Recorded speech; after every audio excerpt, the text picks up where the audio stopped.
오늘 이 말씀 가지고 하나님의 백성이라는 제목으로 은혜를 나누고자 합니다. 오늘 그날 후회했는데 그날이 언제인가 한번 보니까 내 인생의 그날은 언제일까 한번 생각해 보시기 바랍니다. 내가 살아오는 삶 속에서 나와 여러분들이 살아오는 속에서 그날 아주 깊이 생각되는 그날이 언제일까요? 그날은요 아주 기쁜 날이 될 수도 있고요 아니면 아주 슬픈 날이 될 수도 있을 것입니다. 근데 오늘 성경에서 그날 이후라고 하는 것은 그런 기쁨의 날이 아니에요. 고통이 지난 날 그 이후에 어떤 어두움이 온다고 말씀하고 있습니다. 그들에게 시련을 예고하고 있는 거예요. 그날 환난 후에 즉시 해가 어두워지며 달이 빛을 내지 아니하며 별들이 하늘에서 떨어지며 하늘의 권능이 하늘의 권능이 흔들린다고 오늘 성경은 말씀하고 있습니다. 하늘의 권능이 흔들리면은 나의 권능은, 나의 능력은 어떻게 될까요? 하물며 하찮은 인간의 어떤 권능이라는 게 뭐 있을 수 있겠습니까? 나의 인생은 시련으로 빠져들 수밖에 없는 거예요. 우리가 어쩌면은 지나보면은 별것 아닌 것 같은 그런 환난이 우리에게 여러 번 지나갔습니다. 주기적으로 반복해서 지나가는 전염병들이 있었다는 거예요. 제일 크게 우리가 기억에 남는 거는 코로나죠. 아직도 코로나가 이제 또 퍼진다고 말하고 있는데 코로나 때 얼마나 고통과 시련이 있었습니까? 어쩌면은 편하다고 생각하는 사람은 편했을 수도 있었을 거예요. 아이고 뭐 귀찮은데 교회 안 나가고 집에서 그냥 휴대폰 들고 탁 보면 되는데 이러면서 그러나 그것이 신앙인들에게는 고통이고 시련이었다는 거예요. 우리에게 다가오는 시련은 어떤 것이 있나, 나의 삶 속에서는 어떤 시련이 있었는가를 한번 생각해 보시기 바랍니다. 요한복음 16장 33절을 통하여서 이렇게 말씀하고 있습니다. 이것을 너희에게 이루는 것이 너희로 내 안에서 평안을 누리게 하려 함이라. 세상에서는 너희가 환난을 당하나 담대하라, 내가 세상을 이겼노라. 예수님께서는 이 세상을 이기고 정복하셨다고 말씀하고 있는 거예요. 세상에서 모든 것을 정복하고 이기신 예수님, 그 이기신 예수님을 내가 믿는 거예요. 그러면 나는 다시 싸울 그런 일이 없어졌다는 거예요. 예를 들어서 우리가 쉽게 얘기하면 정치하는 분들의 모습을 봅니다. 정치하는 분들의 어떤 분이 A와 B가 진짜 자기네 열매를 통하면서 자기를 피하려서 선거 운동을 합니다. 그러면은 그 고통과 고난이 뭐 잠도 못 자고요, 돈도 쓰고요, 피곤하게 막 쫓아다니면서 내가 뭐 별 나하고 상관없는 분한테도 가서 굽신거리고 90대 평소에는 뭐 알지도 못하는 사람인데 가가지고 반가운 척하고 인사하고 하잖아요. 그런데 그 내가 지지하던 사람이 선거에서 떨어졌어요. 그러면 그 사람이 진 것이 아니라 내가 진 것 같은 느낌. 그런데 내가 지지하던 사람이 이겼어요. 그러면은 내가 승리한 기쁨이 되는 거예요. 마찬가지예요. 이 좀 표현의 비유가 조금 어설프긴 한데 쉽게 이야기하기 위해서. 예수님은 이 땅에서 모든 죄를 정복해서 이기신 분이에요. 이기신 분이 모든 권능, 모든 능력을 가지고 있는데 우리는 그 이기신 예수님을 믿는 거예요. 그러니까 우리가 고통과 시련을 대하여서 걱정할 필요가 없다는 것을 우리가 알아야 됩니다. 어떠한 시련과 고난이 올지라도 모든 것을 이기신 예수님, 세상을 정복하신 그 예수님을 믿는 나와 여러분들은 근심과 걱정할 필요 없다는 거예요. 우리는 조만한 시련이 다가오죠. 태풍이 온다고 막 비가 많이 와가지고 막 문자가 계속 날라옵니다. 그러면 여러분은 어떻게 해요? 우리 주변에 뭐가 있을까 없어? 막 돌아다 보는 거예요. 그러나 지나고 보면은 별것 아닌 것 같았는데 그 두려움 속에 환난 속에 살아왔음을 우리는 알고 있습니다. 사도행전 기자는 14장 22절을 통해서 제자들의 마음을 굳게 하여 이 믿음에 머물러 있으라고 하고, 또 우리가 하나님의 나라에 들어가려면 많은 환난을 겪어야 할 것이라고 말했다고 이야기하고 있습니다. 우리가 하나님 나라에 들어가는 것 결코 쉬운 것이 아니에요. 우리가 어느 직장을 하나 들어간다고 생각해 보십시다. 예전에는요, 이거 이해하고 들으십시오. 우리가 왜 길에서 청소하시는 분들 있잖아요. 그 들어가기 굉장히 쉬웠어요. 그게 서로 안 하려고 하기 때문에. 그런데 어느 날 그분들이 이제 공무원으로 신분이 바뀌어졌습니다. 바뀌어지면서 지금은요, 거기 들어가는데 얼마나 시험이 까다로운지요. 그 사람 신원조회 다 해가지고 재산이 얼마 있는가 보고요. 또 이 테스트를 다 해가지고 하는데, 나는 그 시험 저는 가보진 않았지만은 시험 친 사람이 그런데 모래가마니 들고 뛰는 것도 있대요. 그러니까 들고 막 달려갔다. 그런 체력 테스트까지 다 한다는 거예요. 우리가 어떤 것을 들어가기 위해서, 어떤 것을 정복 차지하기 위해서 그런 시련과 고난을 겪는 거예요. 하물며 나의 영원한 기업 하나님 나라에 들어가는 나와 여러분들이 고난과 시련이 없겠느냐는 거예요. 우리의 고난은, 우리의 시련은 걱정할 필요는 없어요. 나에게 어떤 고난과 시련이 올지라도 그 모든 것을 이기신 예수님을 의지하는 거예요. 그 의지하는 마음만 있으면은요, 세상은 평온해 보입니다. 예를 들어서 우리가 어떤 가난한 부부 이야기가 있습니다. 내일이면은 이 지하 새방에 살다가 그것도 쫓겨나는 신세예요. 근데 옥상에 두 부부가 올라가서 달을 쳐다보면서 하염없이 우는 거예요. 내일 갈 곳이 없는데. 근데 그 달을 쳐다보면서 그 사람들이 뭐라고 말합니까? 달아, 니도 슬프지? 니도 내 마음처럼 슬프지? 하면서 쳐다보는 거예요.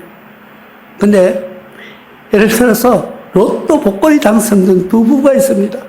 근데 그 옥상에 또 가서 똑같은 달을 쳐다봅니다. 그러면서, 야, 참 달 예쁘다. 나는 너무 기쁘다. 달이 나를 보고 웃고 있다고. 똑같은 달을 바라보는데, 한 사람은 울고 있다고 표현하고, 한 사람은 웃고 있다고 표현하는 거예요. 우리가 어떤 모습으로 바뀌어가야 되겠느냐. 우리는 하나님의 나라를 들어가려고 예정된 나와 여러분들은 우리는 기쁨으로 시련을 이기시기 바랍니다. 마치 로또에 당첨된 사람처럼 옥상에 올라서 달을 바라보면서 니도 나를 보고 웃고 있구나. 또 저쪽 옆에 있는 사람은, 내일 갈 곳이 없는 사람은 니도 날 보면 슬프지?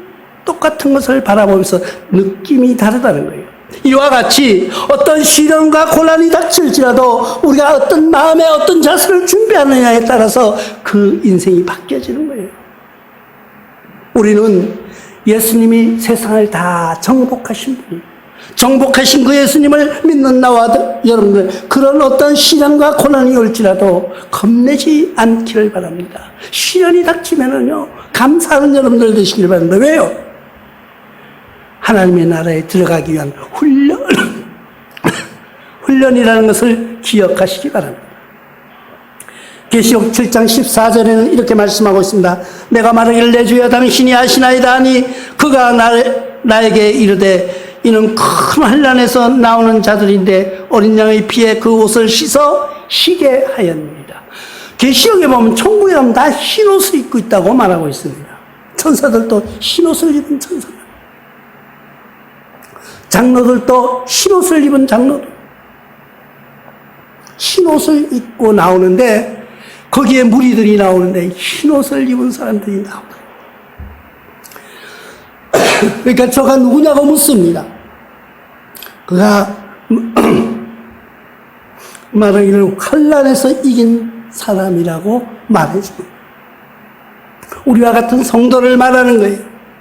나와 여러분 같이 세상에서 시련과 고난, 예전에 어떤 분들 이야기 들어보면은 우리 유교권 문화에서 살아왔던 우리 조상들은요, 자녀들이 교회 가는 걸 굉장히 싫어했어요.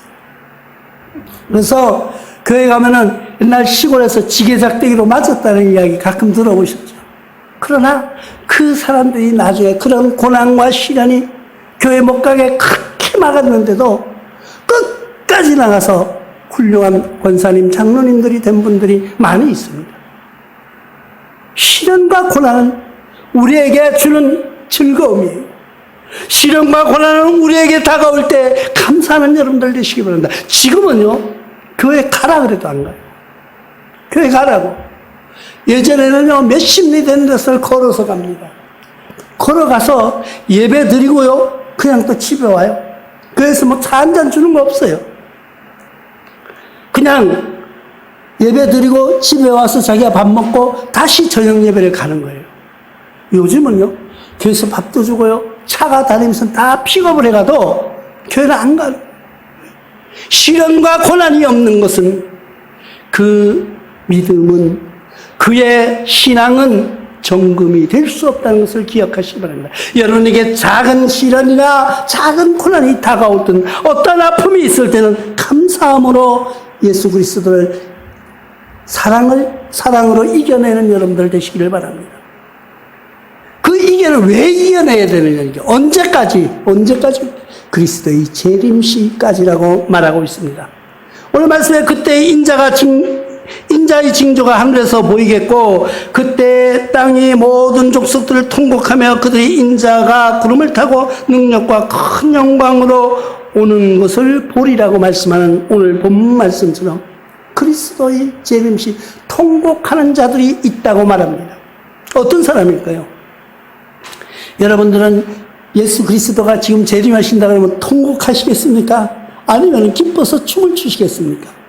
통곡하는 자들이 있다는 것은 예수 그리스도를 알지 못했던 것이 아니라 알려고 하지 않았던 사람이라는 것을 기억하시기 바랍니다.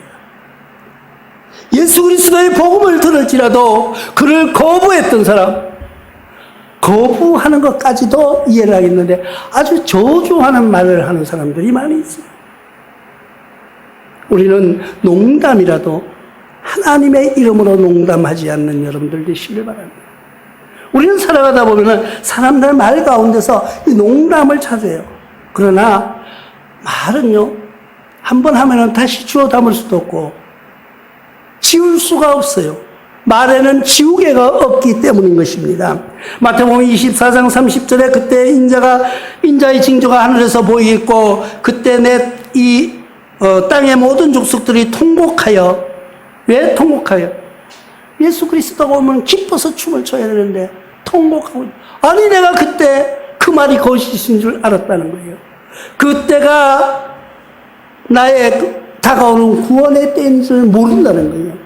모르는 그들에게 우리를 어떻게 그 영광을 알려주는 의무가 나와 여러분들에게 있다는 것을 기억하시기 바랍니다.